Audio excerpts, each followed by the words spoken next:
এক ধনী ব্যক্তি তার বাড়ির সামনে ঠান্ডায় কাঁপতে থাকা এক বৃদ্ধকে দেখতে পেলেন। ধনী ব্যক্তিটি নিচে নেমে বৃদ্ধকে জিজ্ঞাসা করলেন, এত ঠান্ডায় আপনি বাহিরে আছেন কেন? আপনার গায়ে শীতের কাপড় কোথায়? বৃদ্ধ জবাব দিলেন, আমি গরিব, অসহায়, আমার কোনো গরম কাপড় নেই, কিন্তু এতে আমি নিজেকে মানিয়ে নিয়েছি। ধনী ব্যক্তিটি অবাক হয়ে বললেন, আপনি একটু অপেক্ষা করুন, আমি আপনার জন্য গরম কাপড় নিয়ে আসছি। এরপর তিনি তার বাড়িতে গিয়ে এতটাই ব্যস্ত হয়ে পড়লেন যে বৃদ্ধের কথা ভুলে যান। সকালে ঘুম থেকে উঠে মনে পড়তেই দ্রুত ঘর থেকে বেরিয়ে এলো, কিন্তু ততক্ষণে বৃদ্ধটি আর বেঁচে নেই। ঠান্ডায় জমে গিয়ে রাতে মারা যান।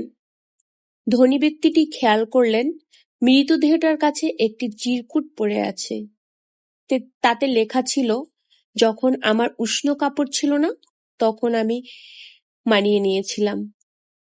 আপনি যখন আমাকে সাহায্য করার প্রতিশ্রুতি দিলেন, ঠিক তখনই সেই আশায় অপেক্ষা করতে করতে লড়াই করার ক্ষমতা হারিয়ে ফেলেছি।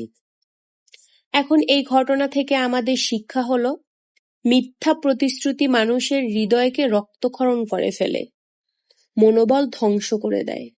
কাউকে প্রতিশ্রুতি দেওয়ার আগে ভালোভাবে চিন্তা করুন আপনি সেটা রক্ষা করতে পারবেন কিনা।